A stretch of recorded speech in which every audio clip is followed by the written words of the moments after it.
Index के मामले में आपको मालूम है उसके मालिक कितने बार जेल गए हैं।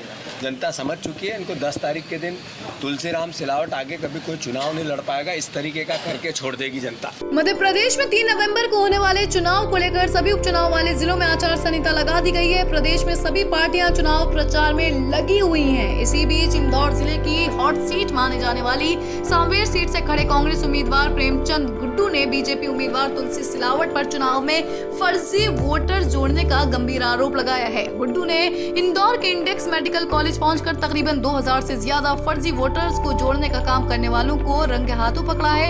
इतना ही नहीं, कांग्रेस नेता ने प्रशासनिक अधिकारी और बीजेपी के नेताओं पर नकली मतदाताओं के नाम सूची में हेराफेरी का आरोप लगाते हुए मामले की शिकायत चुनाव आयोग में करने की बात भी कही है। गुड्डू ने पटवारी और बीएलओ पर आरोप लगाया है कि चुनाव में बीजेपी को फायदा पहुंचाने के लिए करीब 850 फर्जी मतदाताओं को जोड़ने का काम कर रहे थे, जिन्हें रंगे हाथों पकड़ा गया है। इस पूरे मामले की शिकायत खुड़ैल थाने में भी की गई है। प्रेमचंद गुड्डू ने कहा कि उनको सूचना मिली थी कि कॉलेज में अधिकारियों के साथ बैठकर बीजेपी नेता मतदाता सूची में फर्जी नाम जोड़ रहे हैं, जिसके बाद उन्होंने मौके पर पहुंचकर बड़ी कार्यवाही की। इस पूरे मामले पर गुड्डू ने कहा कि इंडेक्स के मामले में आपको मालूम है उसके मालिक कितने बार जेल गए हैं और कितना बदनाम संस्थान है, और तुलसी सिलावट का और दोनों की मिली भगत है। और तुलसी सिलावट के इशारे पे अधिकारी लोग इस तरीके से कृत्य कर रहे हैं, लेकिन हमारे लोग भी सब जगह अलर्ट है। जहाँ जहाँ भी इस तरीके की कार्रवाई होगी हम उनको ठीक करेंगे। और कोर्टें हमारे लिए खुली बैठी है, हाई कोर्ट बैठी है, सुप्रीम कोर्ट बैठी है। तो वहीं इस पूरे मामले पर प्रेमचंद गुड्डू के साथ शिकायत दर्ज करवाने पहुंचे कांग्रेस नेता और पूर्व मंत्री जीतू पटवारी ने बीजेपी नेता तुलसी सिलावट को जमकर खरी खोटी सुनाई और सरकारी कर्मचारियों को आगाह करते हुए कहा कि सरकारी कर्मचारियों को मैं आगाह करना चाहता हूँ, एक को भी गलत गतिविधियों में पाए तो छोड़ा नहीं जाएगा। सबके नाम लिखे जा रहे हैं, गड़बड़ होती जिसकी दिखेगी।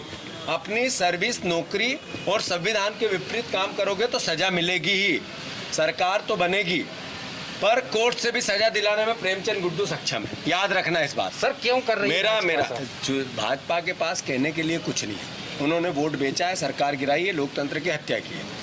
अब अवैध तरीके से सरकारी तंत्र का उपयोग करके, आर्थिक दुरुपयोग करके जो पैसे लिए उनको बांट के चुनाव जीतना चाहते। हम अलर्ट है, जनता अलर्ट है। ये 2 वाकया बताएं, अभी जगह जगह हो रहा है।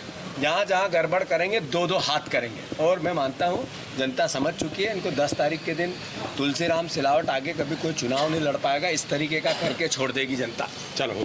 गौरतलब है कि इंदौर की सांवेर सीट पर बीजेपी और कांग्रेस दोनों के लिए नाक का सवाल बनी है। इस सीट पर जहां से बीजेपी नेता और ज्योतिरादित्य सिंधिया के सबसे करीबी नेता तुलसी सिलावट बतौर उम्मीदवार खड़े हैं, तो वहीं कांग्रेस ने इस सीट से प्रेमचंद गुड्डू को मैदान में उतारा है।